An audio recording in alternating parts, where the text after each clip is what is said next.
Are the 2023 Philadelphia Eagles actually a better team than the 2022 NFC Championship version? I know it's only 3 weeks into the season, but I kinda think that there's something to that. We're gonna talk about that today. We're also obviously going to break down the huge NBA trade that went down yesterday afternoon, Damian Lillard to the Bucks and what it means for our Philadelphia 76ers. Trending in the AM live here on Philadelphia Sports Network. We start in 30 seconds.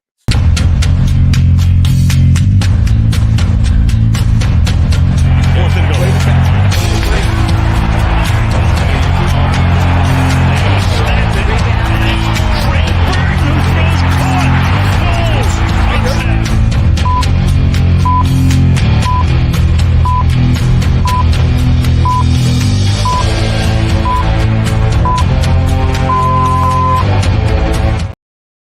And a very good morning, everybody, and welcome to Trending in the AM right here on Philadelphia Sports Network.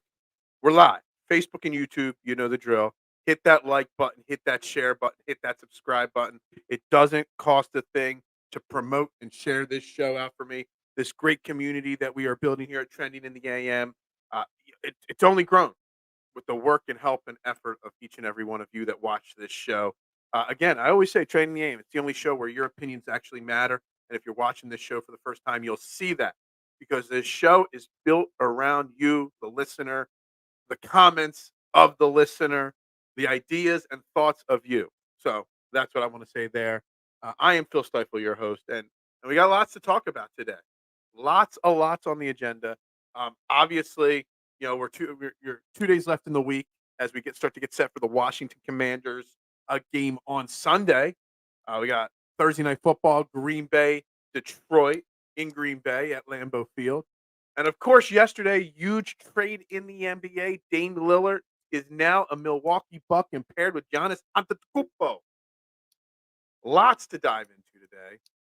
I posed the main question for today's show as are the Philadelphia Eagles in 2023 actually a better team than the 2022 version that made it to the Super Bowl? And I think there's a possibility there. I think there is a thought process that this team actually, even though they haven't looked as good as last year, they're actually better. We're going to dive into that a lot today. Good morning, Adam. How you doing this morning? We got bonus coverage today. We're starting at 8 a.m. versus 8:15 today.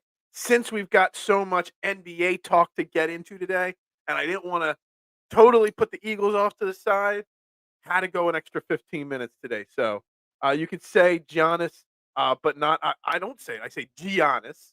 It's not. It's Giannis, but it's Giannis Antetokounmpo. But no, I cannot say Aqua Bowman.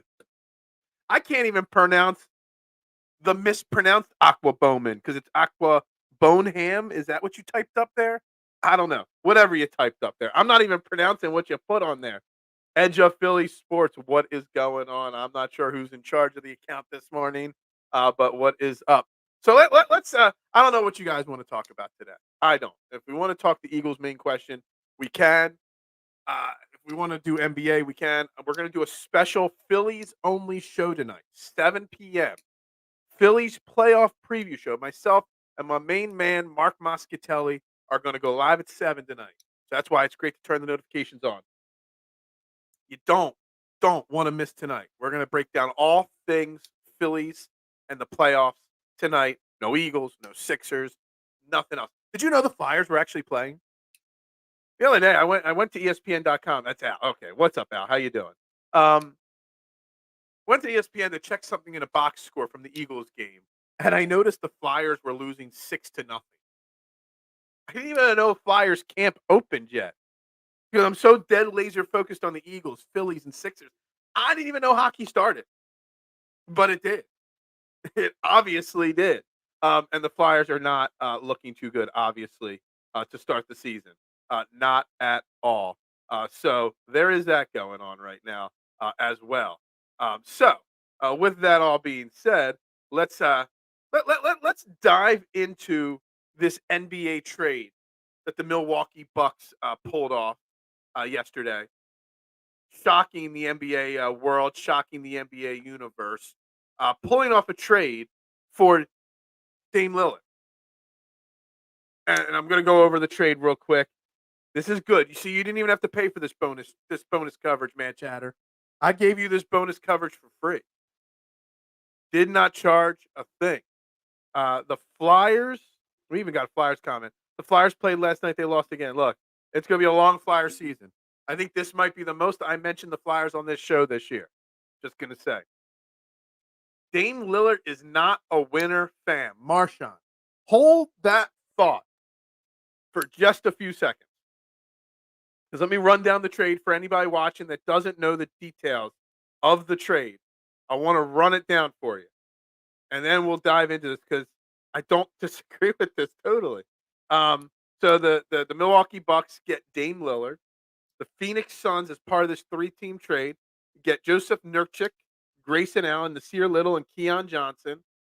And then the Blazers ended up getting Drew Holiday, DeAndre Ayton, Kamara, a 2029 first-round pick that's not protected, a couple pick swaps.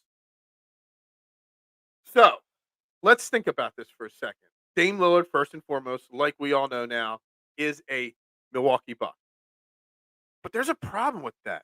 Is Dame Lillard that much of an upgrade? You gave away Drew Holiday and Grayson Little, basically. They're your two big pieces that were part of your rotation that you just gave up to get Dame Lillard. Is the combination of Drew Holiday and Grayson Allen that much, or is Dame Lillard that much of an upgrade over Drew Holiday and Grayson Allen? Do I think the Sixers should have gotten Dame Lillard? I mean, based off of the package that was given up, they could have. I'm not sure if they could have done much better than that. Bonus breakfast time. That's right. Yeah, he has a huge upgrade. I don't know if he is. Drew Holiday is one of the most underrated players in the NBA. He's an NBA champion. He's an elite defensive perimeter player. He still scores 18 to 20 points a game. He can run the point. He can play off the ball. Dame Lillard's obviously one of the greatest scorers in NBA history, without a doubt. But he's never won. Yes, Portland never built the team, never gave him a Giannis. But who's going to be the perimeter defender that's going to make up for Drew Holiday? Who is going to, I mean, Grayson Allen, say what you will about Grayson Allen. He's not an elite player or anything like that. But he's a scorer. He's a sniper. He's a guy that gets points off the bench. It's really interesting. It's funny because first and foremost, when I first break down this trade, I think all three teams did well in this trade, on the court and off the court. The Milwaukee Bucks win because getting Dame Lillard might convince Giannis Antetokounmpo to stay in Milwaukee long term. Portland gets a young center in DeAndre Ayton, who they can pair with their young guys like Scoot Henderson and Anthony St. Simons and whatnot. They've got Drew Holiday who can help groom the youth or can be flipped for more picks and more assets. Phoenix gets off of DeAndre Ayton, who was not a good match with their big three of Beal, Durant, and Booker, which before this trade went down yesterday, I hadn't thought of Phoenix in a while. I totally forgot they got Bradley Beal. Totally forgot about that. I got to get my mind back into NBA because I had no idea.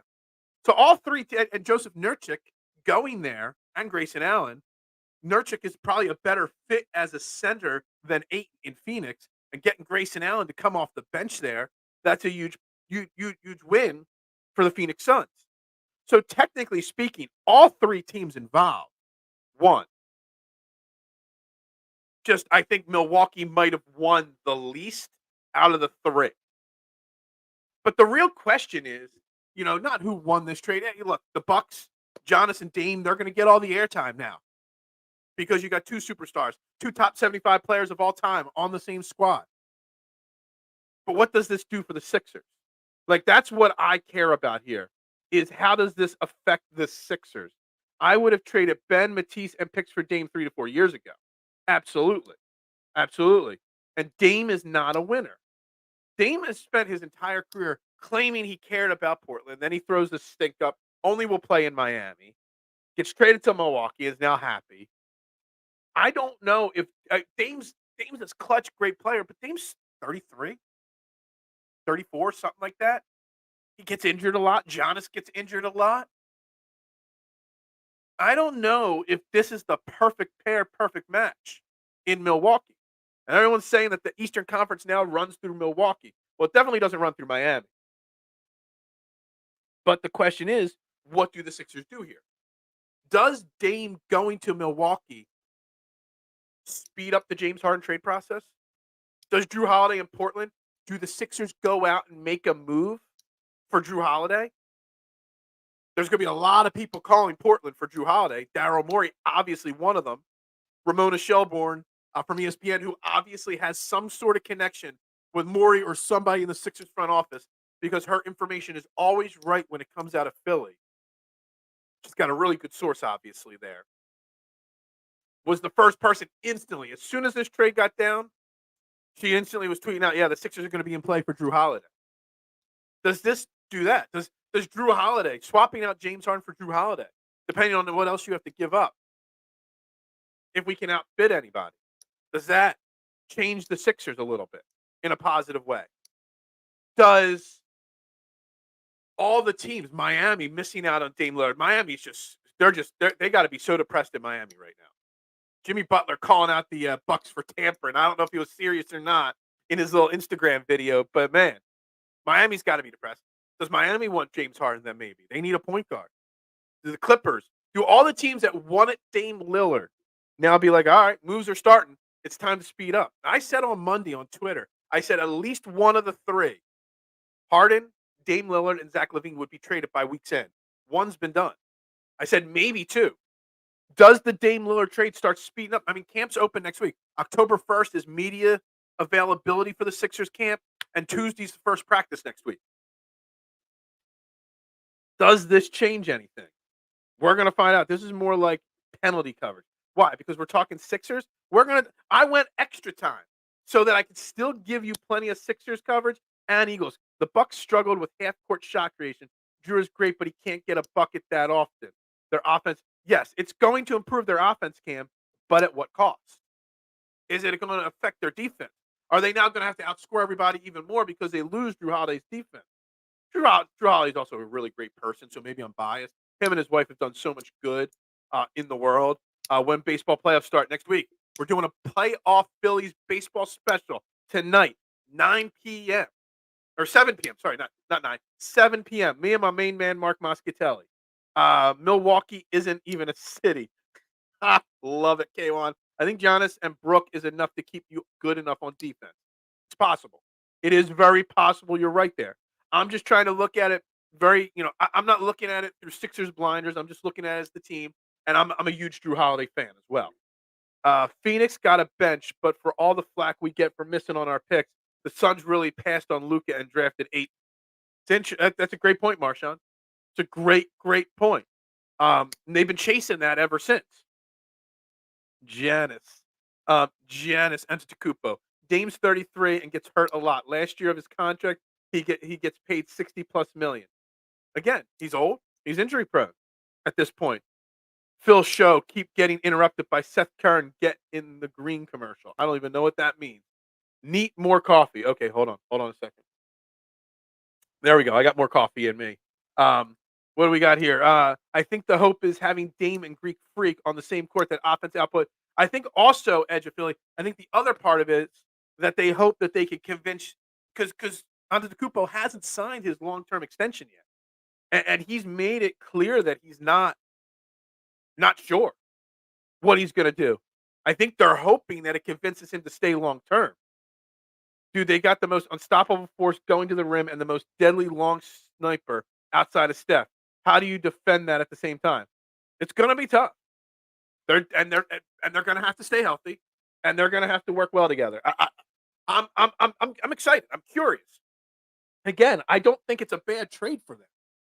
I just am saying that I think that maybe that it's not as clear cut, like they just became the instant favorites to win the NBA title because of this. We've never seen Dame Lillard succeed in the playoffs. So let's not forget about that. The Sixers suck the joy out of basketball from my soul. Well, let's just say that this Dame trade might change the landscape of the Eastern Conference and also help speed up the James Harden situation. Miami is no longer Miami might not even be a playoff team.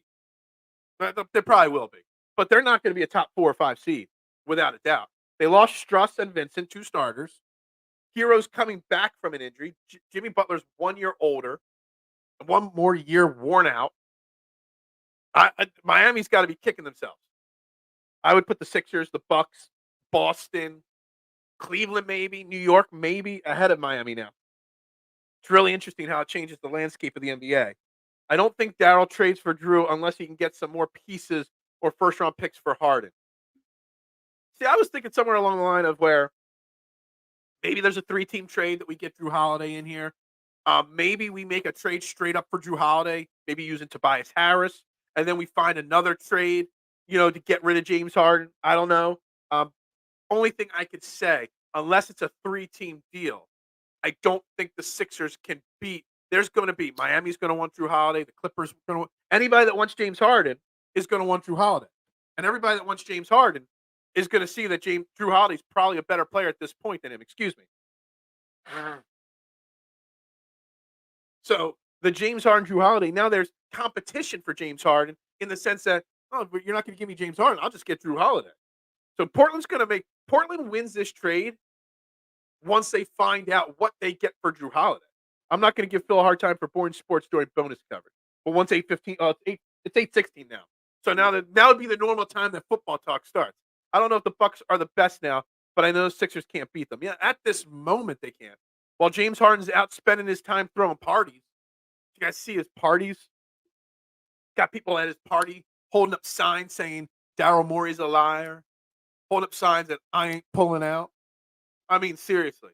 James Harden's got his fat suit on. James Harden's literally camp starts in 4 days, and he's not in shape yet. And he's out partying, not worried whatsoever. He's not going to show up, but if he showed up to camp, they're doing camp in Colorado, Mile High City.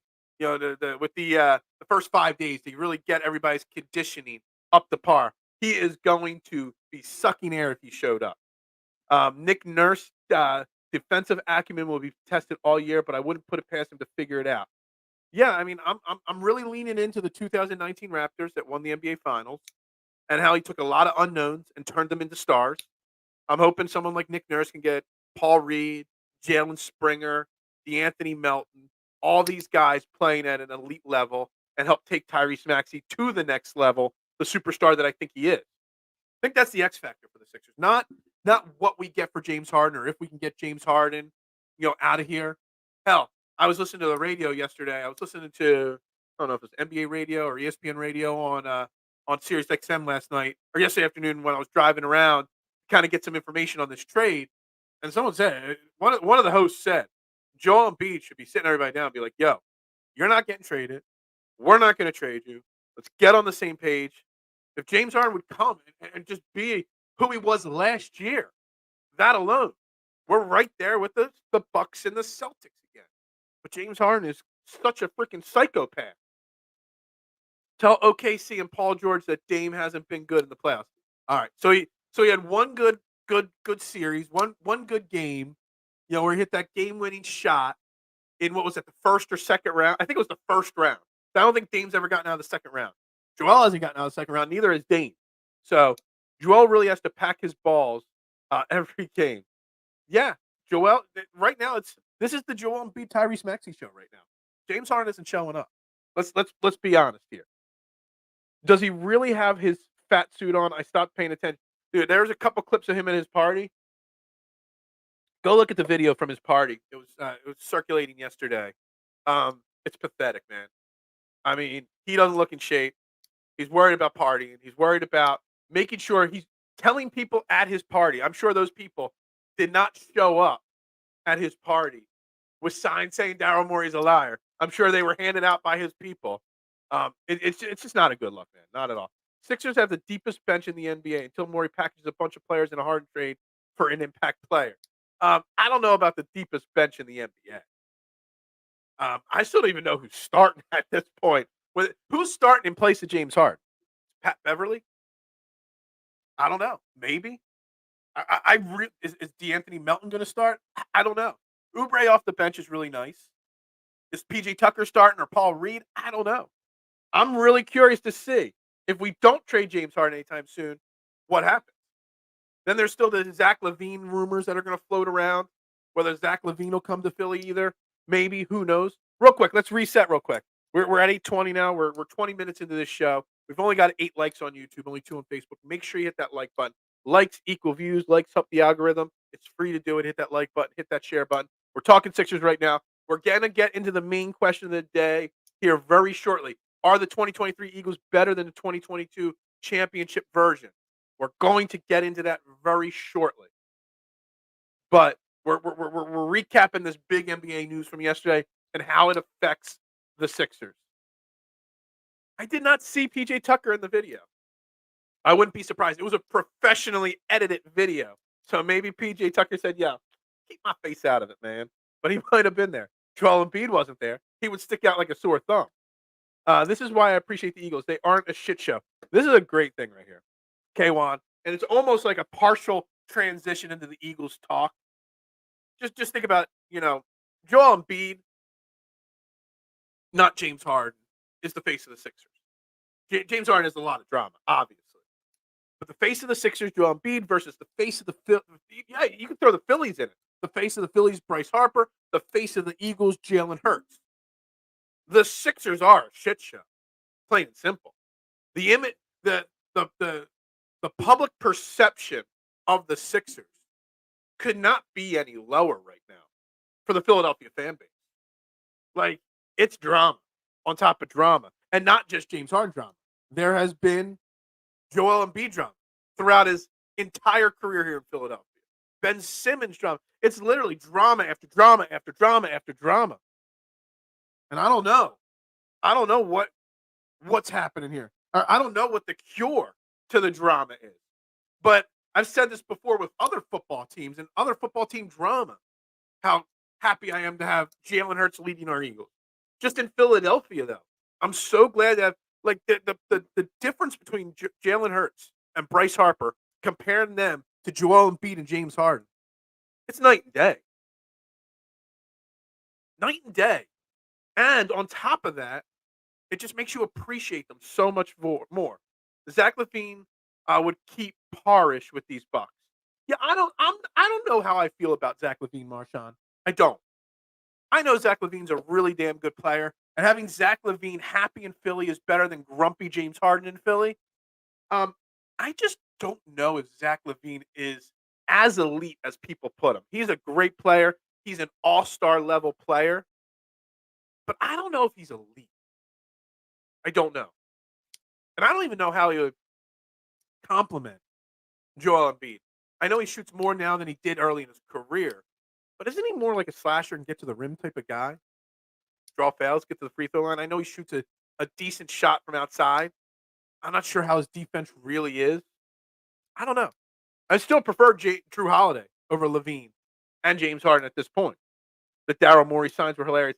They were funny, but it just shows the immaturity still. It just shows the lack of focus. Like, James Harden probably in his mind knows he's not getting traded and doesn't even care. Like, he's made his money. He'll sit out. He don't care. Do you think Howie could fix the Sixers? Different set of rules and fully guaranteed. I wouldn't put it past Howie Roseman to find a way. He might have to sit down and study the rules a little bit, but I would not put it past Howie Roseman one bit that Howie Roseman could solve all the Sixers' problems. I wouldn't put it past Sam Hinkie. Sam Hinkie would come in here and have James Harden traded in 5 minutes for a couple second-round picks just to get rid of it. And it's almost like what Daryl Morey's got to do. Like, I know you don't want to just settle, but kind of have to. We don't need all. I hope Joel Embiid and Nick Nurse step to the podium on Monday morning. I think Monday morning is the date of the media availability. Steps to the podium. Maybe it's Sunday. Steps to the podium on October 1st and says, "Look, everybody, no James Harden questions. We're not going to talk about him. Put their foot down right away, because it's going to be a distraction all camp. It's going to be a distraction all year. Media members are going to ask about it all year. Harden didn't know 99% of the people at that party. It was a bunch of strippers and Instagram models. Yeah, I mean, pretty much. It was a bunch of people trying to get on social media and say that where they were. I mean, there's nothing wrong in this statement from Missa. I mean, it is 110% accurate, without a shadow of a doubt. I defy anyone to explain the salary structures of NBA contracts. Yeah, it ain't easy. That's why I'm not a GM, and that's why I'm here doing this with you guys. Sam Hinkie was our Howie. NBA really forced him out. Sam Hinkie has not had a job in the NBA since the Sixers. Think about that. And the guy really wasn't that bad. Really wasn't. I mean, I know he never got to see the end of his vision. I don't know if he had a vision. I'd like to think that he had a vision, but I don't know. They do anything for clout. Yeah, I mean, the Instagram models, hell, one sign was being held up that said, "I ain't pulling out." And it was getting a lot of attention in the Harden video. All those girls were hoping some NBA player knocked them up, or rapper, or celebrity of some kind. They were hoping to get knocked up. That's their meal ticket. Mr. He knows more IG models than most people. He don't even need to know the IG models. All he's got to do is put out a post, put out a tweet, put out an Instagram post. Party. If you want an invitation, let me know. Everybody's going to sign up for it. They dunked on Howie's draft acumen, but he never had anything like a Ben Simmons or a Markelle Fultz. K1, I will disagree with you on that. I mean, Howie has made a lot of mistakes in the draft. Before. Not the last couple of years, but before.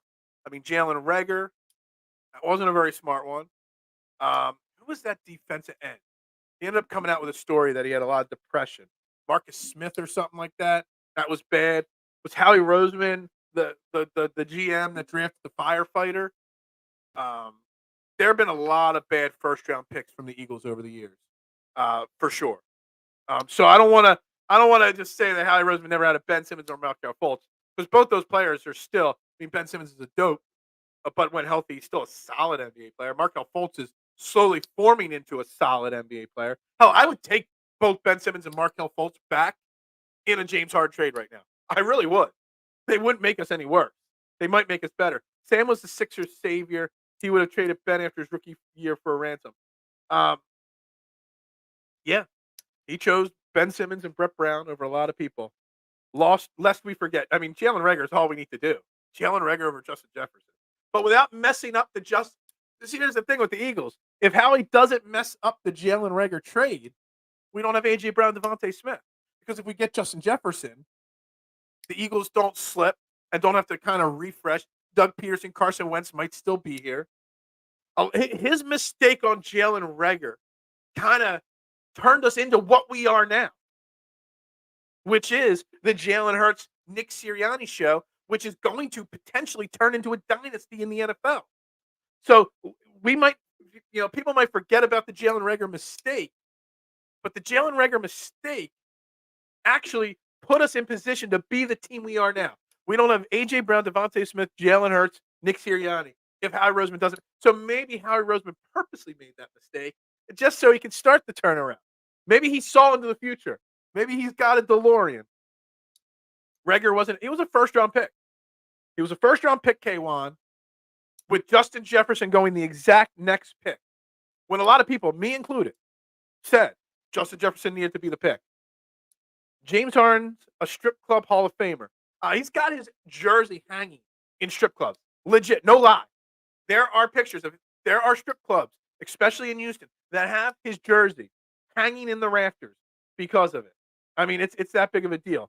And the fireman was an Andy pick. That was before Howie Roseman started making picks. Danny Watkins was his name. I mean, Howie was still the GM at that time. Maybe he wasn't making final decisions, but he was still the GM. I don't care what Embiid has to say at his press conference. His effort in Game 7 spoke 1,000 words. Look, this is a big year for Joel Embiid and his legacy. Last year was all about legacies for everybody, but his legacy's on the line for not his on-court play, but his maturity. How does he handle the James Harden situation? How does he handle not having that second superstar next to him? How does he handle this pressure this year? It's a big year for his legacy. How he totally redeemed himself since Devontae Smith. Absolutely. Without a doubt. And I won't lie, Al. I was worried that draft with Devontae Smith. Not because of Devontae Smith, but because I wanted Micah Parsons so bad. When we traded with the Dolphins from 6 back, and then we traded back up to get Devontae Smith. But when we traded back from 6, I was like, I wouldn't have done that. I would have taken Micah Parsons at 6. And then the Cowboys go and get Micah Parsons. I was steaming that night. I was steaming. I was so pissed off. I mean, Devontae Smith's worked out. Micah Parsons hates being in Dallas, it maybe seems. So maybe he becomes an Eagle like he wants someday. But man, I wanted Micah Parsons so bad in that draft. Let's discuss who the Sixers passed on for Simmons and Fultz. All right. Well, first off, the Fultz part of it, K1. They did not pass on Jason Tatum. They did not pass on Lonzo Ball. Well, they passed on Lonzo Ball. The deal with Boston for the 100th time was only made because they thought the Lakers would take Fultz at 2. Fultz was the choice. Boston wanted Tatum. The Lakers did not want Tatum. So Boston does not make that trade with us if the Sixers are taking Jason Tatum. There had to be an agreement. We'll make this trade with you so you can get Fultz. And Fultz was the consensus number 1 pick in that draft. Let's go back and look at it all. He was. So that's different. The Simmons one's a totally different story. Look, none of those guys that were drafted the next couple picks after Simmons really became superstars. They became better than Simmons, but not like number 1 overall pick level quality work. So I don't know.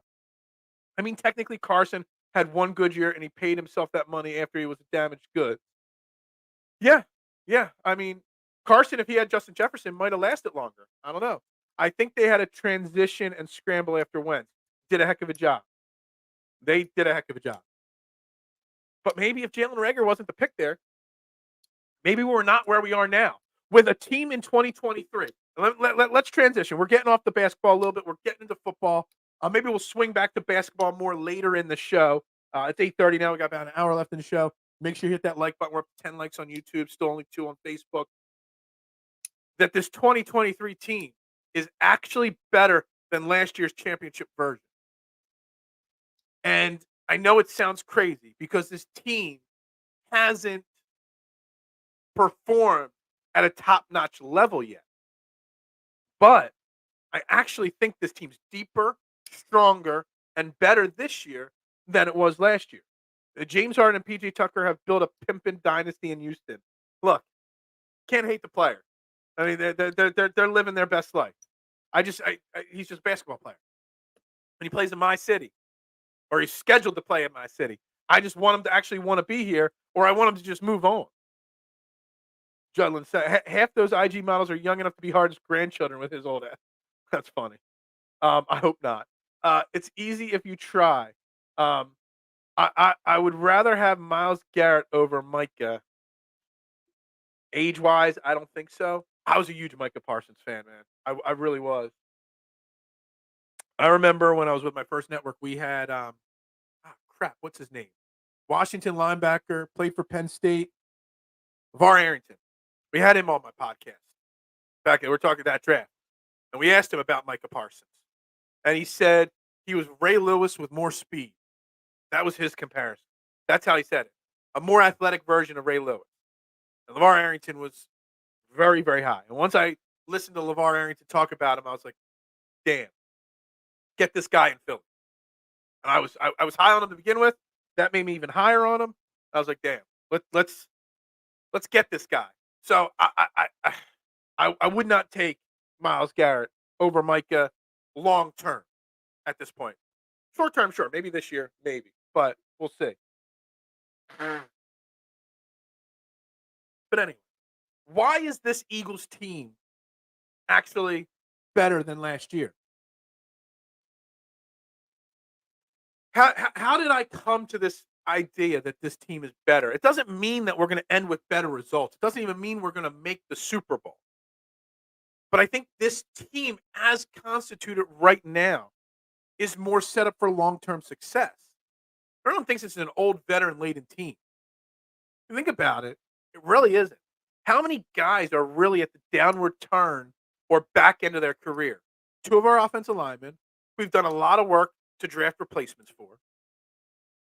Fletcher Cox, who was a big part, but weaning himself out. Brandon Graham, who's barely a part of this team. They're really your only old veterans. You moved on from Javon Hargrave. You replace him with Jalen Carter and a more involved Jordan Davis. You've got a lot of young cornerbacks that are going to step up in the next few years as Darius Slay and James Bradbury move on. You've got a young, exciting secondary. You've got young wide receivers. You've got a young offensive line with one of the best offensive line coaches. You got young at running back. And you've got a guy in Jalen Hurts who, while he hasn't looked as good this year on paper and on film, is an even better leader now than he was before. And you were able to lock him up to a contract that's a steal, that gives you the opportunity to continue to build this team going forward. Miles said maybe in the future I could play for the Eagles. Miles Garrett did that? I did not hear that. I know Micah Parsons hasn't said it, but Micah Parsons has hinted at it a lot. Micah Parsons has always hinted that he wants to play in Philly, which is fantastic. I would love it. 3-0 is impressive. There are only 3-0 teams. You know, Howie Roseman, I mean, Swift is greater than Sanders. Sure, obviously. Okay. But it's the way he went about replacing Sanders with Swift. Howie Roseman didn't do anything this offseason that's going to hurt this team going forward. This team, just think about what are the biggest holes on this Eagles team? Linebacker, safety, and they're still pretty damn good. And then on top of that, you've replaced Jonathan Gannon with Sean Desai, and I feel that this defense is humming better than it was last year.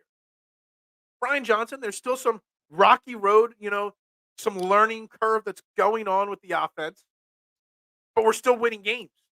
We're still winning them pretty easily.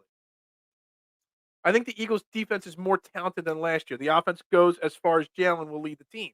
And we know Jalen will lead the team better than ever. Doesn't have to be pretty.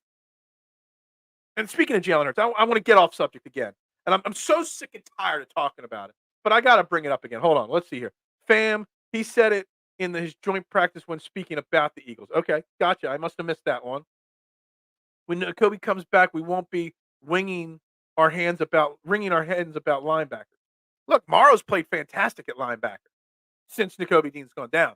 Let's not look, Nakobe Dean, I mean, he's the future at linebacker, but Nicholas Morrow and Zach Cunningham have played great these last two games. Great. Linebacker core with Morrow and Cunningham looks pretty solid. I would say better than solid, considering the expectation. Look, I got to bring it up. I got to change subjects for a second here, talking about Jalen Hurts. And I get so sick and tired of bringing up, Dan Sillyman and Chris Simpleton and stuff like that. And I get so sick and tired of talking about the tush push, the brotherly shove, whatever you want to call it.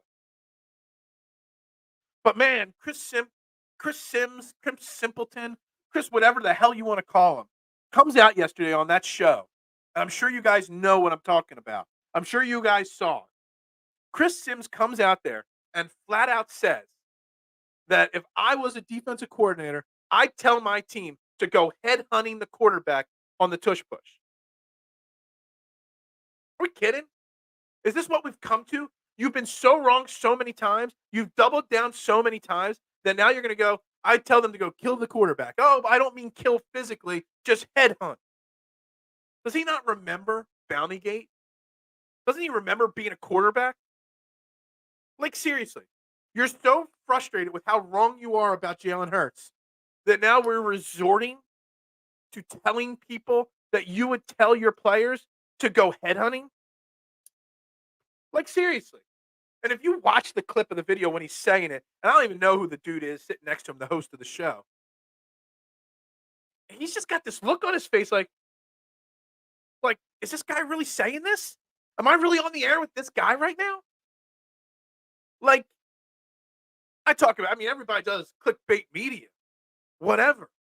But are we really at the point where it's okay for national media people to call for players to take players' heads off and purposely injure them so a play is stopped? You can't stop the play. So let's injure the opponent so that the play stops. Because and then he goes on to say, if he gets injured badly doing it, the NFL will then ban it. Seriously? That's your best course of action to stop the play. It was Chris Sims. That's what I said. Chris Simpleton. I call him Chris Simpleton because he's a simpleton. He's an idiot. Cunningham's tackling everybody. I still worry he's an injury-prone guy. I still worry about him. Oh, my God, I didn't see that. Go look it up. It's not hard to find. If you follow me on Twitter, I shared it out yesterday. Like, seriously. And the co-host with Chris Sims is like no clue how to even respond. So his response was, I don't think Chris Sims meant literally physically kill him. And Chris Sims said, haha, no, obviously not, but I would try to injure him. Like, seriously. And this is it. Like, he's not even a clickbait media guy anymore. He's just a lowlight. He's just a scum. And I call him Chris Simpleton. I'm going to call him Chris Scum. I don't know what else to call him. Like, I literally can't believe that that's what it's come to. Not surprising. It's not. But, I mean, it's really stupid low. Florio's a lawyer. He knows. Was that Florio that's next to him? I don't know. I don't know all these guys, their faces and stuff. Plus, I was so floored with the comment. Like, I really was. How he has to stop appearing on that show in the offseason. I didn't even know he did. Look, it's ridiculous. I mean, yesterday, J.J. Watt, legendary, future Hall of Famer, came out in support of the tush push. Yo, stop it. A couple other people came out and said yesterday, bigger name people. Look, Tom Brady basically ran the tush push. There was a little pushing from behind. Nobody had a problem with Tom Brady doing it because it was Tom Brady. Talked about it yesterday, how Jalen Hurts should be the face of the NFL, but for some reason they don't want him to be. But Tom Brady was the face of the NFL and did it. It was perfectly fine. Nobody can stop Tom Brady. Nowhere near Jalen Hurts' strength. Nowhere near. But Tom Brady knew how to drive those legs and get pushed from behind. Then you got Richard Sherman out there saying, well, defensive players can't push forward like that, on kicks and punts. There's a difference there, Richard Sherman, you idiot. You can't push a center, a long snapper, when he's trying to punt or snap to a punter because he's prone to get injured very easily because he's a defenseless player in that position. That's all. That's the only thing that's not allowed on defense. Not on a 3rd and 1 or a 4th and 1. You can push all you want. The problem is you're just not as strong as our guys. But the fact that Chris Sims yesterday was on the air and did that, the fact that Chris Sims hasn't been suspended for not just suggesting, saying that that's what I would do. I would try to have my team injure another player. That's as low gets. That's beyond clickbait media. That's just wrong. And I'm so furious. I was so furious about when I listened to it yesterday. He had an awkward interview this offseason with the co-host of that show. I did not see that one. Only player to worry about getting injured as the quarterback's need is Kelsey. He's at the bottom of 1,000 bodies. Yeah. I mean, there's a lot of people that could get hurt on it. But it's an effective play. Richard Sherman came out against the brother. Yeah. And as I just said, his defense of why it's a bad play is wrong. Because he's using special teams not being able to push through the long snapper as his reason that it's unfair. Totally different scenario. 110% different scenario. I also worry about Kelsey on that play. The trenches can be scary. But you don't hear Kelsey complaining about it. You don't hear Jason Kelsey saying, it's a big risk to me. He knows that's part of being an offensive lineman. You put your body on the line every single play. Jason Kelsey, I mean, even if he got hurt on it, you wouldn't hear him complain. As long as they got the first down. And if they didn't get the first down, He'd say, damn it, I should have done more. I don't like how the Eagles are allowed. Well, you're going to go into timeout for that one. Phil into cancel culture. We're not even going to address that. The Bills could do it. Yeah, I mean, you would think the Bills could do it. I mean, they got Josh Allen. He's like 7'8", 275 pounds of muscle, supposedly, but he don't have the power. He doesn't have the. It takes a lot of mental fortitude to run the tush push. It takes a lot of leg strength, but it takes mental fortitude because everybody's going to get hurt on that play or beat up on that play. Is the NFL sensitive? Was there a time where that comment would be more acceptable? What, the headhunting? All right, I think this is an interesting comment, Judd. Is the NFL sensitive? No, I disagree. It's not sensitive. The NFL is smarter. They know more about concussion. They know more about head injuries than they knew about back when Dennis Allen was doing it with this. Was it Dennis? Who was not Dennis Allen? What was the defensive coordinator for the Saints that came under scrutiny for it? Sean Payton was suspended a year for. The NFL is way smarter than during the Buddy Ryan era. You're not going to have body bag games anymore. That's what it is. It's not sensitive. It's smarter. Go back. I don't know where you'd find it. I know years and years and years ago, I watched an interview ESPN did with Jim McMahon, legendary Bears quarterback. And during the interview, he was talking about how he could walk to the end of his driveway, and he's got a short driveway, and to get the mail. But by the time he gets to the end of the driveway, he forgets where he is. In the middle of the interview, if you watch, it's not the blooper reel, the unedited version, that they edit this out at first, and then they released it later on. He was in the middle of the interview, being asked a question and answering the question, and he's like, hold on. Who are you? What are we talking about? Because he was so lost. We know so much more about head injuries and concussions and how they lead to suicide and problems in life that they're just trying to protect players. And headhunting, that's not protecting players. I don't know. I don't know if it's sarcasm from you. Sometimes I never know, my man. Yeah, that's the let's intentionally hurt somebody quarterback comment. It's just not smart. You can't do that in the NFL. Yeah, at the bottom of the scrum pile, you might see some eye poking, some groin grabs. You might see some dirty Ric Flair tactics down there. But to literally say, let's go for the head of a quarterback. No. Greg Williams, that was the name of the bounty guy for the Saints. There's a reason why he was kicked out of football. You just can't do that. The NFL lets that comment live, but AJ can't wear neon green cleats. The NFL is so weird on what they do. I mean, the NFL doesn't really have a say whether Chris Sims keeps his job at NBC or not. But NBC, as a big sponsor and big spender with the NFL, could step in for the NFL and say this isn't going to be acceptable. Seriously. The cleats triggered you. If you get the quarterback, I bring you the sizzle. I'm the coach. Yeah, no, it's not acceptable. You said his name was Jim McMahon, the Bears quarterback. Yeah, that was there was a story by ESPN about Jim McMahon, the quarterback of the '85 Bears, and how many concussions he played through. Not just had, played through. He would say he'd get 3-4 concussions a game because the NFL wasn't smart enough.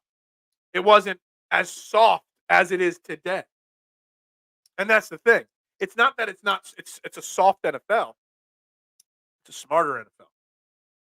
And I really believe that. Gronk gave a Bills player the people's elbow. Well, Gronk did whatever Gronk wanted to. Say no to cancel. Okay. The tush push is basically a rugby scrum. Football is the child of rugby. You can't get rid of the foundation. Look, call it whatever it is. I said it yesterday. I'll say it again today. The tush push will be outlawed. Probably in the offseason.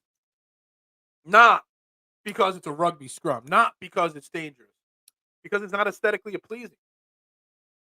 That's it. That's the only thing.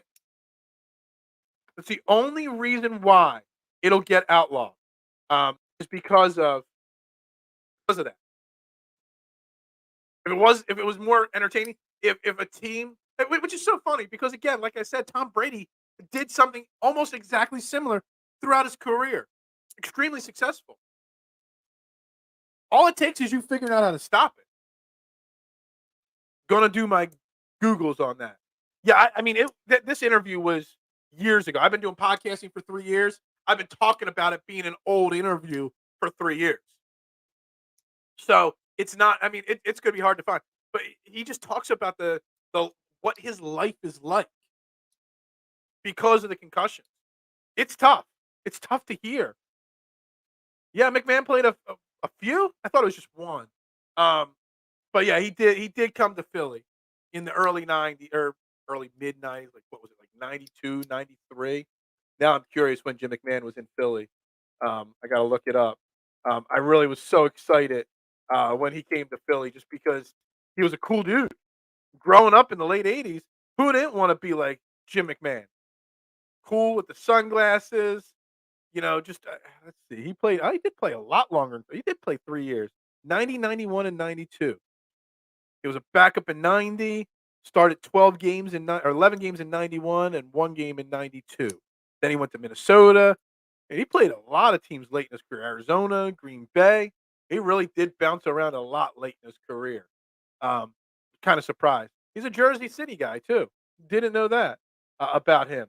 But yeah, I mean, it's definitely something to look into if you're interested in learning about, you know, concussions and the way they affect people. Phil, we agree we don't want any more concussions and the game is much safer. But do you think tush push takes advantage of those rules? Oh, it's a rule. There is no rule to stop it. You're allowed to do it. So it's not taking advantage of. It's mastering a play. Are you going to take away, you know, Steph Curry can't shoot the 3-point shot anymore because he's just too good at it. No one can stop him. Are you going to tell Justin Jefferson that he can't run deep? Are you going to tell the teams that you could put a 12th defender on the field to cover Justin Jefferson? Are you going to tell teams that Tom Brady can't throw the ball anymore because he's too unstoppable? Are you going to tell teams that, you can't shift in baseball, but you can shift against Bryce Harper if you want to? What I mean, like, it's literally like it's a play that the Eagles figured out that they're very successful at. Other teams have tried it and can't do it successfully. The Eagles have mastered it by building a strong offensive line, a strong defensive line. Hell, you take the two guys from behind Jalen Hurts that help push forward the line, and you say you can't do that. I still bet you 90% of the time the tush push is successful because Jalen Hurts and that offensive line have invested in and they put the work in. So I don't think they're taking advantage of anything. They've just mastered a rule. So what does that mean? Do they run the same play, but the running backs can't push Hurts? That's what I'm getting at now. I'm a little behind on comments, but that's what I'm getting at now. Even if you take those running backs or whoever's behind Hurts the pushing away, they're completing the play at like 98, 99% right now. It's still completed 90% of the time without it. It's because the Eagles and Howie Roseman have invested in their lines, front offense and defense, so well. We didn't really, it's almost a point to kind of get off of, the tush push because we just spent way too much time talking about it. I was like 20 minutes of me going off because of Chris Sims' idiotic comments. That the Eagles just have invested in the offensive line so well over the years. When you look at it, we have not spent any time this year talking about Cam Jurgens. I don't know if it was my man Shane at Chalk Talk or maybe it was one of the Edge of Philly guys. Maybe it was Thebes over there. Saw somebody put together a highlight reel from Monday Night Football of Cam Jurgens. Cam Jurgens was brought in here to replace Jason Kelsey. I wanted Tyler Steen to start. I thought Cam Jurgens should stay the backup center till that time comes. Cam Jurgens is playing better through 3 games than Isaac Seumalo did last year. I didn't want the Eagles to let go of Andre Dillard. Andre Dillard is getting crushed in Tennessee. 6 sacks he's given up already this year. Most sacks from a left tackle in football. The Eagles have invested in this line so well that it can't be stopped. Josh Allen is 6'6". I got concussions in early 2000s. The coaches yelled at you if you did not get back. Yeah. But now coaches should be smarter than that. Man chatters concussions over under 3.5. Um, Phil gets half the pool via super chat. Um, Jalen Hurts goes right over 360-pound Landon Dickerson on the tush push. If you can't stop Dickerson, you can't stop the play. Exactly. Exactly. It has the tush push. If you really, really watch closely, those running backs and wide receivers behind Hurts, they don't get the first down. When the tush push gains 2 or 3 yards, it's because they're helping push a little bit. But it's just because our offensive line and Jalen Hurts gets better leverage. What is it all about? It's all about leverage. The offensive line, it gets better leverage than the defensive line. The offensive line gets better leverage because they're bigger and stronger than the defensive line. Try running the tush push against the Eagles. Guarantee it won't be 98% successful with Jalen Carter and Jordan Davis on the other side pushing back. Just think about it. Invest in the trenches, and the tush push would or wouldn't be successful, depending on what side of the ball you're looking at. Okay, we'll run a regular quarterback sneak instead, or they cancel quarterback sneaks entirely. Yeah, I mean, like, you're really, are you just going to eliminate every play that you don't like? Seriously. You're going to eliminate, jet sweeps because one team's got a faster guy? Are you going to eliminate screenplays? Are you going to eliminate, safeties coming up into the box to stop runs? Like, at what point do you stop changing rules in sports because one team excels at something that the rest of the teams don't? I'm fine with the tush push if it's the outcome of building a great offensive line, and that's exactly what it is. Dude, I thought the loss of Andre Dillard for the depth of the offensive line was going to be a big deal. Yeah, I mean, no offense to Jeff Stoutland. He's one of the best. But I guess leaving Stoutland University, I guess you never graduate Stoutland University. You just stay in school. And then when you leave and transfer to another school, you instantly fail again. Because Dillard's leading, I don't know if he's leading all offensive linemen, but I know he's leading left tackles in sacks given up. He's given up 6 sacks in 3 games. Whew, that's not good. I'm sorry. What were we saying? I don't even know what we're saying sometimes. Everyone whining about losing Isaac needs to, yeah. Look, I mean, it's almost like if you don't hear a guard's name, that's a good thing, right? I haven't heard Cam Jurgens' name mentioned, so I wasn't paying attention. And I believe it was Deebs from Edge of Philly that did a highlight video of Cam Jurgens against the Bucks. The Eagles now have to consider drafting a center replacement for Jason Kelce again. Because Cam Jurgens, just like Landon Dickerson was drafted to be the center of the future, then became one of the best left guards in football. Now you can't move him back to center. Now they just drafted Cam Jurgens to be the center of the future. You might have found the best right guard in football eventually. He's got a long way to go. We're through 3 games. But through 3 games, Cam Jurgens hasn't allowed a pressure. I mean, he's run blocking great. Like, legitly, Cam Jurgens has instantly turned himself into one of the best at his position that he's never played before. It's crazy. And I don't think Cam Jurgens is getting any credit for what he's done. On a side note on Landon Dickerson, I want to double check this. I don't want to trust my mind just yet. It's still a little early. Let me backtrack here. Yeah. You want to hear something really big? Is Landon Dickerson, who came out of the last game because of a knee injury, was a full participant in practice yesterday. That is a huge sign for the Philadelphia Eagles going against Washington. Full participant in practice. Is Dillard considered a bust? He was a first rounder. Yeah, he was like 21st or 22nd pick. Maybe we even traded up to get him. Is he a bust? Yeah, I would consider him a bust. He got hurt early in his career. Gave Jordan Mailata the opportunity to steal the job. Last year, he played well as a swing tackle / guard / backup depth piece. I really thought that he was an important depth piece, but knock on wood, for the most part, our offensive line stays relatively healthy. Lane Johnson misses some time. Occasionally, Mailata missed time last year, but that was it. Kelsey's a beast. Dickerson gets banged up throughout games, but starts every game. Cam Jurgens, a beast. So, look, Dillard, As a first-round pick, yeah. I mean, there were some people that said he was a second-round talent. Some said he was a late first-round talent. He wasn't really drafted too far out of position. Um, but, yeah, I would consider him a bust. I don't know, mad chatter. I had concussions. Look, we've all had a concussion at some point. I'm sure. And it was undiagnosed. He got his bell rung. Laugh, laugh, laugh. Let's not laugh at people getting their bell rung. It's not fun.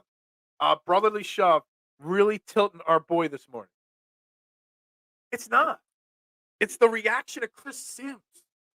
That's what's got me tilting today. Like, it had me tilting last night. I almost went live instantly when I saw that. I just was too busy to do it. Like, I really, like, I can't get over it. I'm trying to move on. Eliminate Tyreek Hill running separation against the Bills. Exactly. This is the point. Or, it's like, what was I going to say there?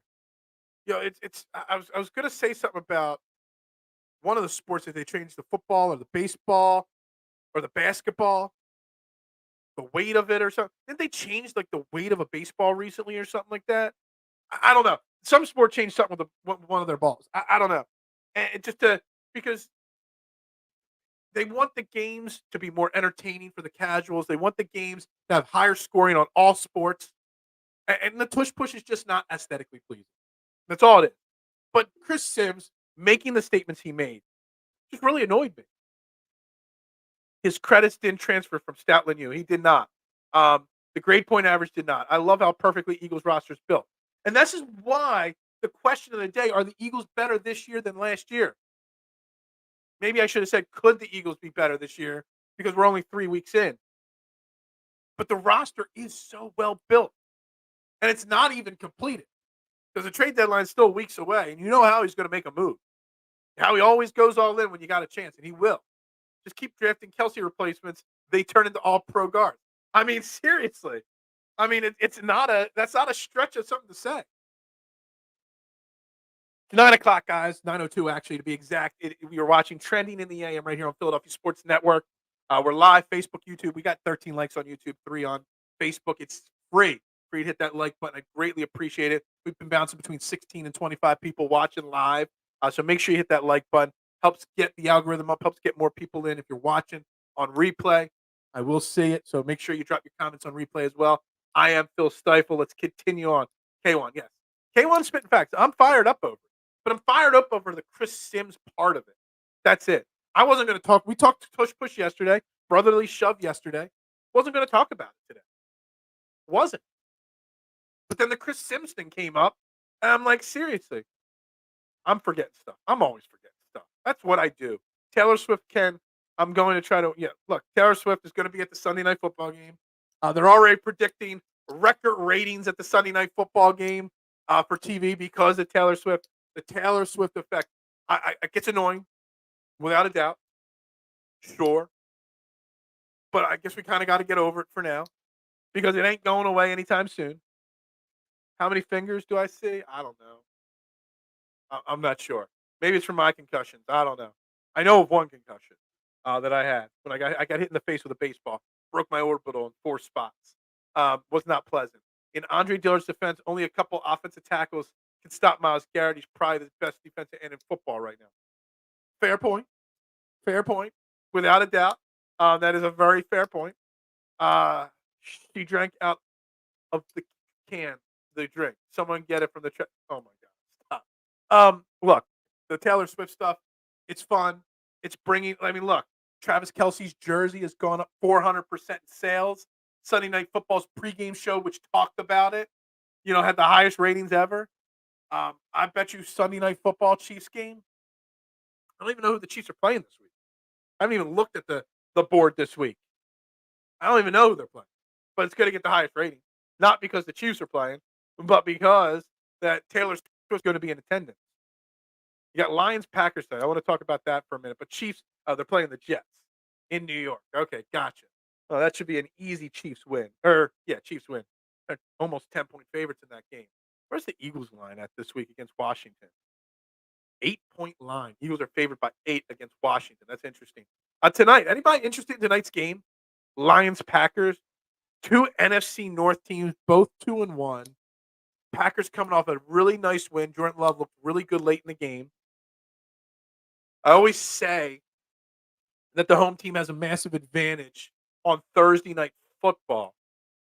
Packers are the home team, but they're 2-point dogs. This is like a really big moment. Ouch, Phil. Baseball. I didn't talk baseball. I mentioned the sport of baseball for 2 seconds.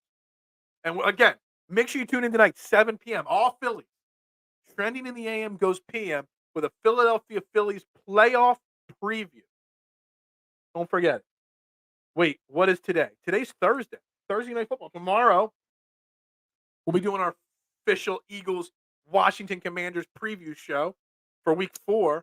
I'm going to make some bets on tonight's game. Yeah, I'm not sure what to think about tonight's game. I mean, the Lions are a great team. Are they overrated? I think tonight's a big test for the Lions. A division game, Thursday night football on the road.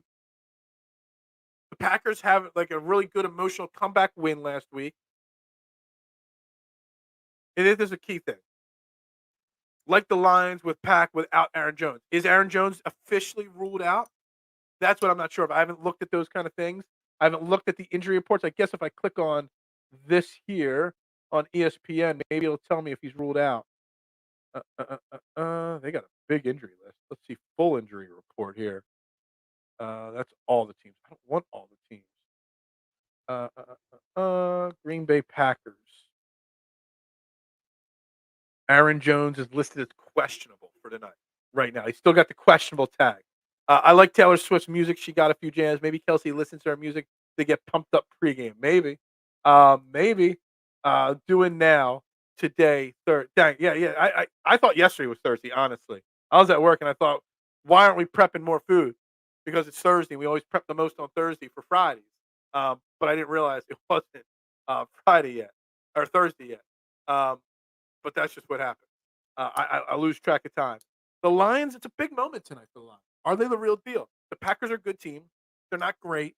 They got a young quarterback. The Lions on paper should win this game handily. But a Thursday night road game counters that. If the Lions can come out tonight and dominate the Packers, like on paper they should, on a neutral field, on a neutral Sunday, they should. That would be huge for everyone's confidence on the Detroit Lions. If it's a close game, which division games tend to be, that builds the Packers' confidence up a little bit. Hutchinson will give Love some issues. Probably. He's turned into a good player. Really, really good player. Young player. Goff is not a choke artist, by the way. Goff is an underrated quarterback. He's very mid, very average, but he's not bad. Love is very mid. You know, K1, I don't know. We don't know. He started 3 games this year. It's his first year as a starter. I saw something out of Jordan Love on Sunday.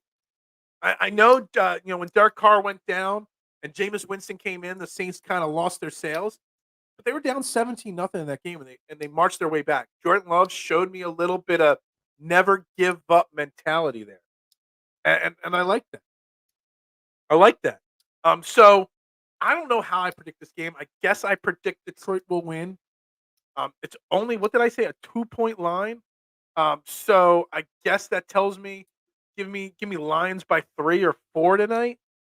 Maybe something like 24-21, 27 or 24-21, 24-17. Something like that. Let me see something with the Packers here real quick. They did put up 38 week 1 against the Bears. Only they lost to the Falcons, which is a bad loss, and they only put up 18 last week. I don't know if the offense of the Lions or the Packers can put up enough against the Lions. I don't. So, I'll take the Lions and the points tonight. But it should be a close game. It should be an entertaining game. It's a game I'm not going to watch because I don't pay for Amazon Prime, and I don't watch Thursday Night Football. I refuse to pay for streaming services to watch my sports. But that's just me. But back to the Eagles. Back to this question at hand. Are the Eagles better than the 2022 championship team? Am I out of line for saying that after 3 weeks? Am I out of line for saying it? Is it a hot take thing to say that? I don't know. Goff and Wentz got drafted back to back. We swore up and down we got the best quarterback. I still swear we got the best quarterback. That's not a knock on Jared Goff. Carson Wentz Carson Wentz has got a Super Bowl ring. Jared Goff does not. We don't get to that Super Bowl without Carson Wentz's MVP season. Let me tell you something. He had an MVP season in 2017. He didn't get it because he got hurt late in the season. I think Tom Brady overtook him that year for the MVP. I think it was Tom Brady won the MVP that year. Jared Goff got to a Super Bowl and lost. Jared Goff is a very consistently average quarterback. Good game manager, doesn't kill his team, doesn't carry his team. Carson Wentz, when he was healthy, carried his team. Let's not forget 2019 with unknown Boston Scott and Greg Ward, how he led them to the playoffs. Hey, my man Travis, I think he was with me, Travis, at that Monday Night Football game against the Giants in 2019. It was me, Travis, Manny at that game. And I think there was somebody else with us, Travis. Carson Wentz led us back in the rain with Boston Scott, with Greg Ward. So we got the better quarterback.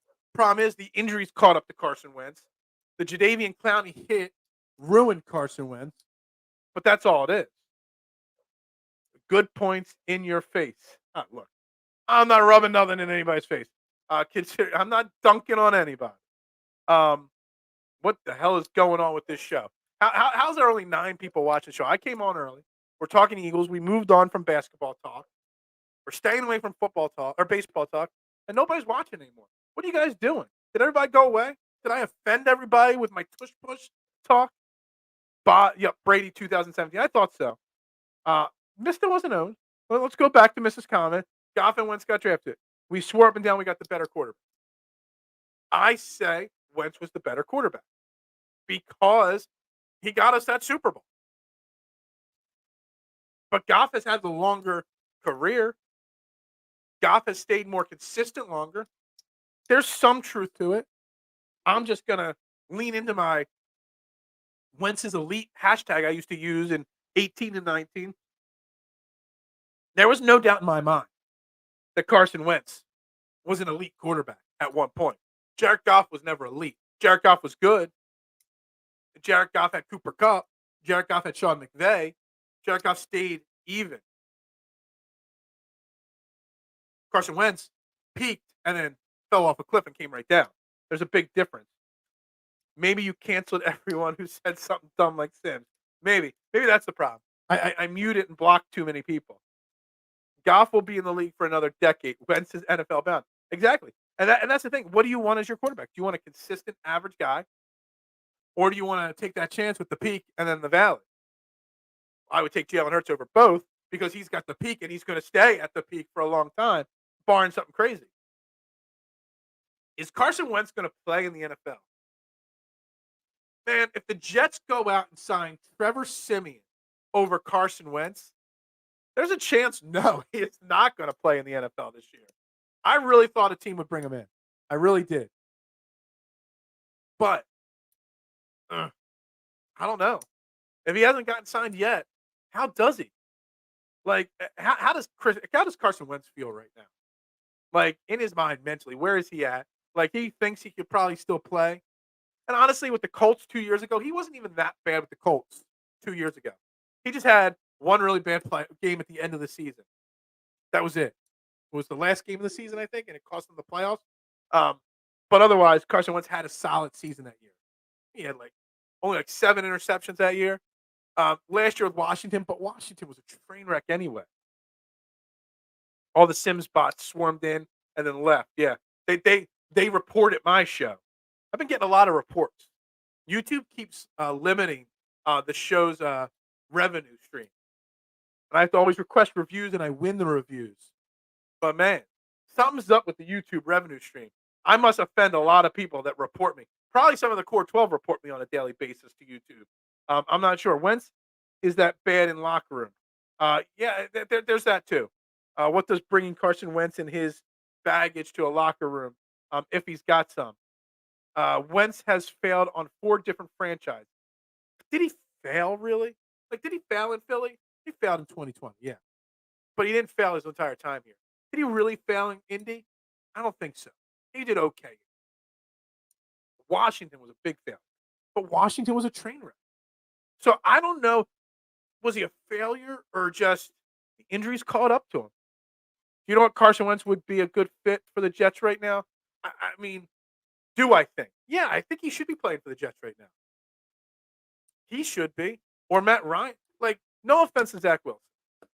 Like, you got there. You can't tell me that Zach Wilson's better than Carson Wentz. You can't tell me Trevor Siemian is better than Carson Wentz. You can't tell me Trevor Siemian's better than Matt Ryan. There's got to be better options out there. And I'm not saying Carson Wentz would save the Jets season. What I'm saying is, like, yeah, there's a lot of hope this season. If I was a Jets fan, I'd be pissed at Robert Saleh and that organization for sticking with Zach Wilson this long. We know he wasn't the real deal. There's the bust. Phil has never said anything remotely offensive. I don't think I have, but I've gotten a lot of dings lately on YouTube. I don't know what it is. If I flip somebody off, I do it off screen. I don't know. I have to check it all the time. I have to submit a review. It takes a week. All the replays don't get any revenue stream. I don't know. It's like 2 or 3 times a week it happens now. Wentz didn't win the Super Bowl. Foles had the best quarterback performance in Super Bowl history, and the Eagles barely beat the Patriots. He did play in it. He played against the Saints, or not the Saints, the Seahawks. He got injured on the 4th play, or he had 4 passes or whatever. So he did play in a playoff game, just so you know. See, I'm dunking on you again, mister.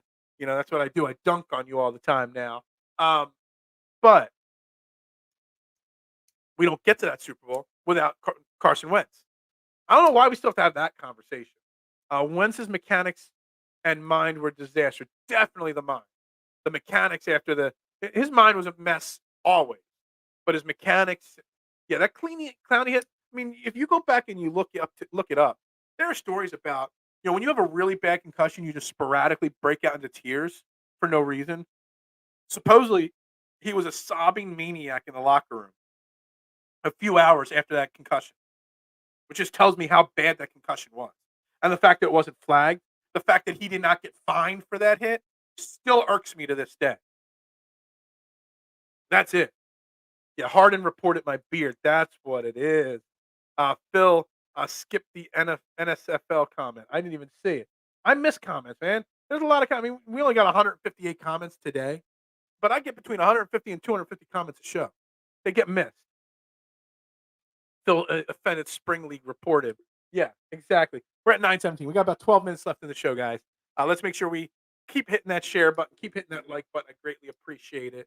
I mean, if you want to get back into the NBA, anybody new that's watching the show now, you know, we spent a lot of time at the beginning of the show talking about the Dame Lillard trade to the Bucks, but I really loved how the conversation swung from the James Harden and what the Dame Lillard trade means for James Harden and the Sixers, and it swung into the just being appreciative of what we've got with the Philadelphia Eagles, and I threw in the Phillies as well.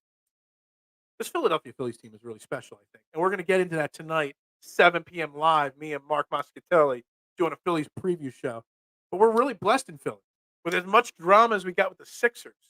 There's no drama with the Phillies or the Eagles. I hope that the Jets were meeting with Colin. No, Colin Kaepernick sent a letter to the Jets saying, I would like to try out for your football team. I've stayed in shape. I'm ready to go. And we touched on this yesterday, Travis. Like, I think it's insane that Kaepernick's never gotten another opportunity, and I don't want to go down that rabbit hole again. But it's been 6 years since Colin Kaepernick's played in the NFL. If he hasn't gotten the chance yet, it's too late. Too late. Like, you don't sit for 6 years and come in and play football and think that you could keep up with the speed of the game. Practicing on a field and going out and playing in a regular game, the speed, it's just there's no way that he could come in and make an impact right away. Yeah, Stubby's drunk still last night, got his first home run. It was great. Is there anybody cooler in Philadelphia sports right now than Garrett Stubbs with his overalls? And I know if you're not a baseball fan, go look up Garrett Stubbs celebrating the Phillies playoff clinching win the other night. him getting beer doused in champagne, dancing it up. The dude's the coolest backup catcher since Todd Pratt. I'm just going to say that right there. But Denver claimed they offered him $14 million a year and he turned it down per the ESPN show. Yeah, I mean, if he turned it down, that's stupid. I doubt that they offered him a contract that big and he turned it down. Honestly, look, I'm over the Kaepernick thing. Not not the fact that he was. I don't want to talk about the fact that he was blackballed by the NFL anymore. I don't want to talk about how he was, forced to stay out because he made a statement. I don't want to get into his statements, but it's 6 years, guys. I mean, Kaepernick. I kind of feel like it's going to be 2032, and we're still going to be talking about Kaepernick. He's still got something left in the tank. Like, I'm over it. I've moved on. I wouldn't want the Eagles bringing him in. Something happened to, God forbid, something happened to Jalen Hurts. Marcus Mariota's probably like the Jets should make a call to the Eagles for Marcus Mariota before considering bringing in Colin Kaepernick. That's where I'm at on the Colin Kaepernick part of it. Like, it just doesn't make any sense whatsoever. Ain't who a boomer? I'm not a boomer. No, it makes no sense. It just doesn't. But we got to count our blessings. The drama that the Sixers team has right now. I wonder if Tyrese Maxey can be that guy that takes away the drama in Philadelphia with the Sixers. Is Tyrese Maxey the personality that we need that could get onto not the playing level, not the success level, but the respect level, the work ethic level, the Philadelphia level that Jalen Hurts and Bryce Harper are? Can Tyrese Maxey save the image of the Philadelphia 76ers? I just thought of this right now. So I don't know if it's coming out right or not. But you got Jalen Hurts, you got Bryce Harper, and Joel Embiid. He's the face of the Sixers. But Joel Embiid still brings baggage with him. He still brings his trolling and his processing with him. He still brings that ego that he's got with him. Is Tyrese Maxey the guy that we can lean into to be the face of the team in a respectful way going forward? Who does Skip agree with? I don't even know. We don't even talk about Skip on this show. There are boxers that have been punched in the back of the head and died in the ring. That Clowney hit was devastating. Yeah. I mean, you're spot on, mister. I'm not going to dunk on you for this one. Spot on. And that hit ended Carson Wentz's career, basically. All intents and purposes. What does Wentz and Hurts have in common after signing mega deal contracts or performance decline? Has Jalen Hurts' performance really declined? Has it? We're 3-0. Put up 277 yards on Monday Night Football. It hasn't been pretty. But has his performance really declined? Just because he doesn't put up 300 passing yards a game, he doesn't need to. When your offense is running the ball as effectively as the Eagles have, Joe, and I respect everybody's opinion on the show, and I greatly appreciate you tuning in. Make sure you hit that like button if you haven't already. I don't want to say that Jalen Hurts has declined.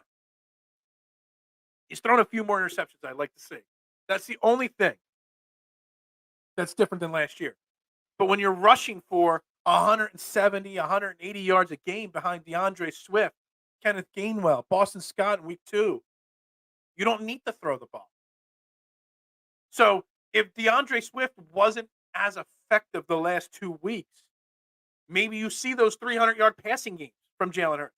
Maybe the thing has changed a little bit. So I don't want to put Hurts into that signing a mega deal and he's having a performance decline because of the mega deal.